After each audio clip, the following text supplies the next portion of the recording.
في بداية الفيلم بنشوف طالبة في الثانوية اسمها سويون ماشية في الشارع في الليل ومرعوبة، بيبان عليها التوتر وبتروح تركب عربية مع حد وبيمشوا سوا.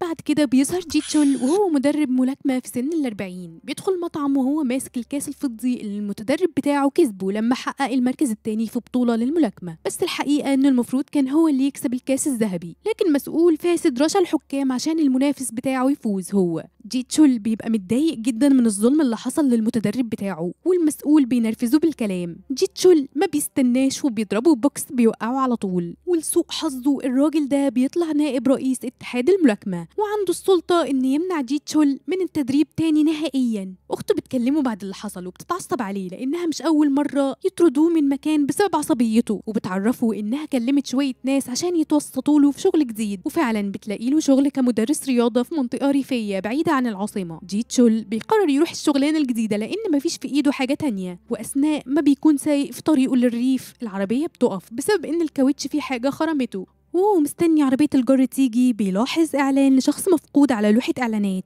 البنت اللي في الصورة هي سويون، نفس طالبة الثانوية اللي شفناها في بداية الفيلم، بس الغريب إن في حد كتب تعليق ساخر على الإعلان بيستهزأ من اختفائها. جي تشول بيشوف إن ده تصرف مقرف وبيحاول يمسح الكتابة لكنه بيبوظ شكل الإعلان أكتر. أول لما بيوصل للريف بيشوف 3 بنات طالبات في المدرسة الثانوية بيتنمروا على بنت تانية، والبنت دي بتكون يوجين صاحبة سويون واللي كانت غضبانة لأنهم كانوا بيرسموا على إعلانات البحث عن صاحبتها. لما بتواجههم البنات بينكروا إنهم هم اللي عملوا كده، بس بيبقى واضح جدا إنهم مش عايزين سويون ترجع. جي تشول بيتدخل عشان يوقف الخناقة لكن البنات بيردوا عليه بجملة واحدة بس: مالكش دعوة. بعد كده جي تشول بيقابل متدرب قديم عنده كان بيدربه على الملاكمة واللي بيكون دلوقتي ضابط شرطة اسمه دونغ سو. دونغ سو بيرحب بجي تشول في القرية وبيوريه الأماكن المهمة اللي فيها. في نفس الوقت بنشوف يوجين وهي رايحة بيت سويون تقابل جدتها، وبيبان ان سويون ما عندهاش اي حد في الدنيا دي غير جدتها اللي بتكون دلوقتي ميتة من القلق على حفيدتها المختفية. الغريب ان يوجين وجدتها هم الوحيدين اللي بيحاولوا فعلا يدوروا على سويون في الوقت اللي الشرطة مش بتبذل اي مجهود حقيقي في القضية. يوجين بتروح أوضة سويون وبتقعد تسترجع ذكرياتها معاها، وفجأة بتفتكر حاجة مهمة: سويون كانت بتشتغل بطريقة غير قانونية في نادي ليلي، فبتقرر تروح هناك بنفسها عشان تحقق في اختفائها لانهم ممكن يكونوا عارفين حاجه. في اليوم اللي بعديه وده بيكون اول يوم لجي تشول في شغل الجديد، المدير بيعرفه على زملائه في المدرسة وبيوريه مكتبه اللي بيكون جنب مكتب مدرس الفنون اللي اسمه جو سيونج. المدير بيعرفه إن بجانب شغله كمدرس رياضة مطلوب منه كمان يكون مشرف على الطلبة، وأول مهمة ليه إنه يجمع المصاريف اللي ما دفعوهاش الطلبة. في فترة الاستراحة جي تشول بيطلب الفلوس من البنات لكن ولا واحدة فيهم بتعبره، وهو ماشي في الممر بيشوف يوجين لكن حتى هي بتتجاهله. بعدها بفترة قصيرة بيلاحظها وهي بتنط من فوق سور المدرسة وبتزوغ، بيقرر يمشي وراها ويشوف بتعمل إيه لكنه بيتشتت لما بيشوف لعبة صيد الدباديب وبيقرر يلعبها، ولحسن حظه بيفوز بدبدوب لأول مرة في حياته وبيبقى في قمة سعادته. في نفس الشارع بس في حتة تانية يوجين بتشوف حملة انتخابية للسياسي قوي اسمه السيد كيم، لكنه في الحقيقة راجل فاسد وشرير لكن معظم الناس مش عارفين حقيقته. بتتجاهل الحملة وبتروح النادي اللي سويون كانت بتشتغل فيه، بتبدأ تسأل الناس هناك لو كانوا شافوا سويون لكن محدش بيديها إجابة واضحة. أصحاب النادي بيهددوها وبيحاولوا يطردوها بالعافية، لكن فجأة جي تشول بيوصل في اللحظة المناسبة وبينقذها منهم لأنهم كانوا هيضربوها، وبيحذرها إنها ما تعملش كده تاني وما تدخلش النادي ده لأن الموضوع أكبر من سنها، وبيعرفها إن الشرطة أكيد شغالة على موضوع اختفاء صاحبتها. بالليل جي تشول بيوصل يوجين لبيتها لكنها ما بترضاش يكمل معاها لحد شقتها وبتقول له ينزلها هنا، وهو بيقول لها ماشي وبيلف عشان يروح لشقته. ولما يوجين بتكون لوحدها بتحس إن في حد غريب ماشي وراها وفجأة بينقض عليها وبيضربها وبيفقدها وعيها. في نفس الوقت جي تشول بيلاحظ إنها سابت تليفونها في عربيته فبيرجع عشان يديهولها، وهو بيقرب عليها بيلاقي راجل كان بيحاول يدخلها عربيته لكنه أول ما بيشوف جي تشول بيهرب بسرعة. جي تشول بياخد يوجين على المستشفى على طول علشان يطمن عليها، وبيكون هناك رئيس اسم المنطقة وبعض من ضباط الشرطة بياخدوا أقوالهم، لكن لما بيعرفوا إن يوجين تبقى صاحبة سويون بيحاولوا يقللوا من أهمية بلاغ اختطافها وإن ده يكون ليه علاقة باختفاء صاحبتها، وكأنهم بيحاولوا يخفوا حاجة بخصوص اختفاء سويون. الموضوع بيبقى مريب أكتر وجي تشول بيقرر إنه لازم يتصرف بنفسه. بيروح يتكلم مع دونغ سو الضابط اللي يعرفه وبيكتشف إن الشرطة أصلا ما فتحتش قضية اختفاء لسويون لأنهم مقتنعين إنها مجرد بنت مراهقة هربت من بيتها زي اللي في سنها ما بيعملوا عشان تهرب من المسؤوليات. لكن جي تشول ما بيبقاش مقتنع بالكلام ده خالص فبيقرر إنه يتصرف. بيروح على بيت سويون وبيقابل جدتها وبيقترح عليها انها تكتب خطاب رسمي للشرطه وتوقع استماره طلب فتح تحقيق في اختفاء حفيدتها، وفعلا ده بينجح ودونغ سو بيبدا في تسجيل القضيه رسميا. بعد كده بيروح يسال زمايله المدرسين عن سويون، لكن كل اللي بيقابلهم بيحكوا عنها بشكل وحش. الكل بيقول إنها كانت أسوأ طالبة في المدرسة وإنها كانت بتغيب طول الوقت، وكانوا بيعتبروها إنها بنت مش محترمة وإنهم متأكدين إنها هربت فعلا. ولما زاد الكلام عن الطالبة دي المدير بيستدعيه وبيحاول يقنعه إنه يبعد عن قضية سويون عشان مصلحته وإنه يعمل المطلوب منه بس اللي هو التدريس وتجميع المصاريف. يوجين بتسمع الحوار وبتتعصب وبتقوله إن كل الناس بيكذبوا عليه عشان يداروا على السبب الحقيقي ورا اختفاء سويون.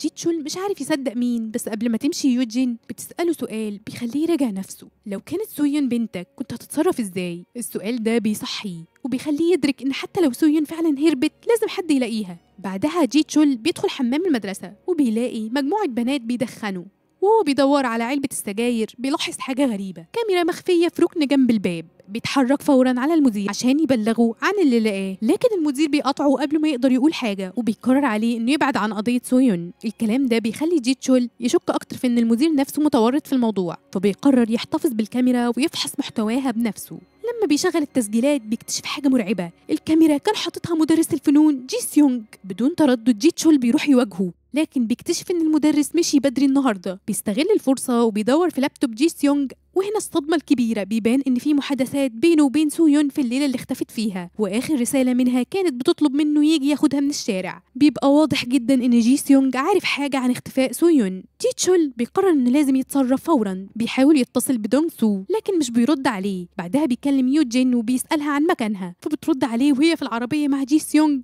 بتعرفه إنها مع جي سيونج لأنه عرض يوصلها للبيت وهي وافقت. جي تشول بيحاول يفضل هادي وهو بيكلمها وبيقول لها عن كل اللي اكتشفه عن جي سيونج، وبيحذرها انها تاخد بالها كويس جدا لانه اخر واحد اتكلم مع سويون واخر واحد كانت معاه. يوجين بتلاحظ ان جي سيونج مش رايح ناحيه بيتها، فبتحاول تعرف بهدوء هم رايحين على فين. بيقول لها انا نسيت حاجه رايح بيتي، فهي بتتصرف بذكاء وبتبعت اللوكيشن بشكل سري لجي تشول عشان يقدر يلاقيها بسهوله. وهي قاعده في العربيه بتحس بخوف وبتلاحظ ميداليه شبه بتاعه صاحبتها متركبه في مفتاح عربيه جي سيونج.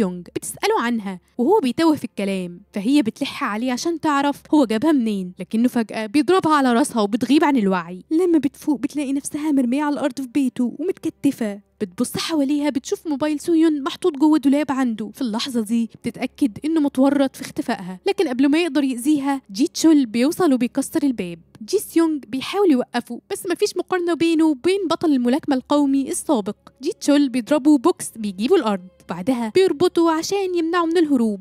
جي سيونج بيقعد يترجاه عشان ما يفضحوش لأن مستقبله المهني هيضيع كده، لكن الكلام ده ما يهمش جي تشول نهائيا. بيقرب منه وبيسأله فين سويون، عملت فيها ايه؟ لكن جي سيونج رغم انه واضح عليه الخوف بينكر تماما انه يعرف اي حاجة عن اختفائها. جي سيونج بيحاول يبرر موقفه وبيحكي ان سويون كلمته في الليلة اللي اختفت فيها وطلبت منه يجي ياخدها من النادي الليلي، وهو في الطريق بيوصلها بتجيلها مكالمة من حد وبتطلب منه ينزلها عند محطة بنزين لأن في حد جاي ياخدها. جي سيونج ما فكرش في الموضوع كتير وقتها ومشي وسابها، لكن بعد شوية حس بالقلق لأنه ساب بنت لوحدها في نص الليل، ولما رجع عشان يشوفها كانت اختفت. كل اللي لقاه هو موبايلها واقع على الأرض فخده معاه، غير كده بيحلف إنه ما يعرفش عنها أي حاجة. بعد فترة قصيرة الشرطة بتقبض على جي سيونج وبتحبسه بسبب تصرفاته المنحرفة، لكن الغريب إن رئيس الشرطة لسه مش واخد موضوع سويون بجدية، وحتى إنه بيتهرب من الموضوع وبينهي الكلام مع جي تشول. وبعد ما جي تشول بيسيب مركز الشرطة رئيس الشرطة بيكلم رئيس النادي الليلي في التليفون وبيقول له الموضوع بيكبر وده ممكن يسبب لنا مشكلة. بيروح رئيس النادي بعديها للسياسي السيد كيم وبيعرفه باللي حصل، والسياسي ده بيقعد يضرب ويسفل فيه، وده دليل قاطع ان السياسي ليه علاقة بالموضوع. اليوم اللي بعده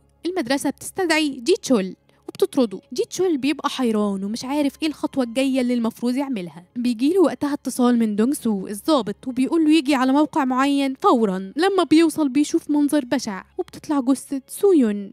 يوجين كمان بتيجي للمكان وبتنهار من العياط على صاحبتها. جي تشول بيفهم على طول ان القتلة اكيد هيحاولوا يخلصوا على جويون كمان لانها دلوقتي اكبر تهديد ليهم. بيروحوا المستشفى عشان يزوروا جدة سويون اللي كانت مريضة اصلا، لكن لما بتسمع خبر موت حفيدتها حالتها بتسوء اكتر. في مكان تاني دونغ سو بيتصنت على رؤسائه وبيكتشف إن رئيس الشرطة بيقبض رشوة من حد عشان يدفن قضية سويون. بعد ما بيفهم إن مفيش أمل فيهم بيقرر يعمل تحقيقه الخاص، فبيروح يسرق موبايل سويون اللي لقوه من فترة وبيصلحوه، وبيفتح الرسايل بيكتشف إن سويون كانت على تواصل مع واحدة ست من النادي اسمها إيسول. بسرعة بيتصل بجي تشول وبيقول له على المعلومات دي، لكن قبل ما يكمل كلامه حد بيضربه من وراه وبيغمى عليه. جي تشول بيقرر يروح للنادي عشان يقابل إيسول بنفسه، ولما بيلاقيها بيمسك فيها عشان تحكي له كل حاجة، وأخيرا بتتكلم بعد تردد. بتحكي له إن في الليلة اللي اختفت فيها سويون كانت بتغني في النادي، وكان في اجتماع مهم للسياسي السيد كيم ومعاه صاحب النادي ورئيس قسم الشرطة،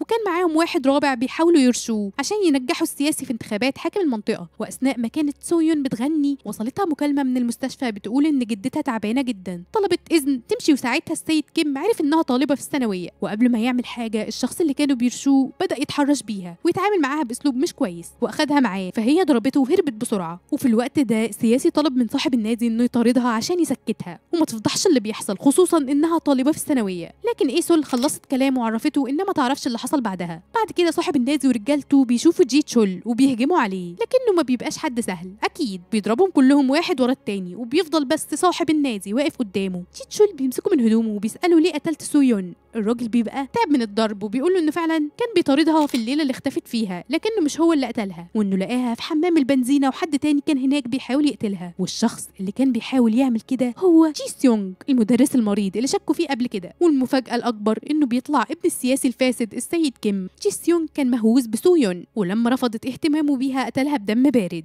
جي تشول بيتنرفز وبيكلم دونغ سو فورا، لكن ساعتها بيكتشف ان جي سيونج خرج من الحبس، وده معناه ان حياة يوجين بقت في خطر. بيحاول يتصل بيها لكنها مش بترد. بدون تفكير بيروح بأقصى سرعته لبيت جي سيونج على امل ان يلاقيهم هناك.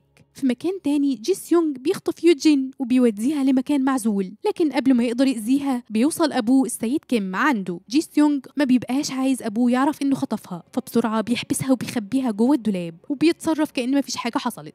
السيد كيم بيدخل عليه وهو متضايق جدا وبيزعق له على المشاكل اللي عملها، وبيقعد يضرب فيه وبيأمره يسافر أمريكا فورا وما يرجعش تاني أبدا. لكن جي سيونج بدل ما يوافق بيقلب الترابيزة عليه وبيتهمه إن هو اللي قتل سويون. وهنا الحقيقة تكشف أخيرا. نرجع للوقت لما جي سيونج كان بيحاول يخنق سويون بتبقى لسه عايشة ما ماتتش، وصاحب النادي دخل عليه ولقاه مع سويون. وقتها كلم السيد كيم عشان يبلغه باللي حصل، وهو جه على طول، ولأنه خايف على سمعته خصوصا إن انتخاباته قربت ومش عاوز مشاكل، كمل اللي ابنه بدأه وقتلها بنفسه. في الناحية التانية جي تشول ما بيلاقيش حد في بيت جي سيونج، بس وهو بيلف في الشقة بيلاقي دليل على المكان اللي ممكن يبقى فيه، وبيجري على طول على هناك. نرجع للسيد كيم وجي سيونج اللي كان باباه بيزعق له عشان هو فاشل وهيبوظ كل حاجة بغبائه، وهو بيزعق حس إن في حد في الدولاب وكان هيروح يفتحه، بس جات له مكالمة مهمة ومشي على طول. يوجين بتستغل الفرصة وبتهاجم جي سيونج وبتقدر تهرب بره البيت بسرعة، لكن للأسف هو بيلحقها بسرعة، وقبل ما يقتلها جي تشول بيقتحم المكان وبيهجم عليه. جي تشول بيمسح بيه الأرض حرفيا، بيضربوه ضرب عنيف لحد ما بيفقد الوعي. بعد كده بياخد يوجين للمستشفى لأنها كانت مصابة إصابة جامدة. في المستشفى وهو مستني بيشوف الأخبار على التلفزيون، والغضب بيملاه لأن السيد كيم بيفوز في الانتخابات وبيبقى حاكم المنطقة. من غير تردد بياخد عربيته وبيسوق بسرعة جنونية على الطريق السريع وبيخبط في عربية السيد كيم. بعد ما السائق بيغيب عن الوعي جي تشول بيخرج من عربيته وبيمشي ناحية السياسي الفاسد اللي بيبقى خايف من انه يأذيه، وبيحاول يتصرف كأنه لسه عنده سلطة وبيقول له بثقة انت عارف انا مين، وبيهدده عشان يبعد عنه. لكن جي تشول بيبص له ببرود وكأن كلامه ملوش اي قيمة وبيضرب الازاز بتاع عربيته. وقتها الشرطة بتيجي والسيد كيم بيبقى فاكر انها جاية عشان تقبض على جي تشول، لكنه بيتفاجئ لما بيعرف انها جاية عشانه هو. تاني يوم الحقيقة عن السيد كيم ورئيس قسم الشرطة بتنتشر في الأخبار، الاتنين بيتقبض عليهم بتهمة قتل سويون وبيتحاسبوا أخيرا. جي تشول بيروح المستشفى يزور يوجين لآخر مرة وبيسيب لها الدبدوب اللي كسبه كأنه بيقول لها إنها تستحق لحظة سعادة وسط كل اللي حصل. بعدها بيمشي من المدينة نهائيا، بيكون رايح لمكان جديد على أمل إن يبدأ حياة جديدة بعيد عن الظلم وبعيد عن كل الذكريات الوحشة دي. وبكده فيلمنا بيخلص. ما تنسوش تعملوا لايك وشير وسبسكرايب. سلام.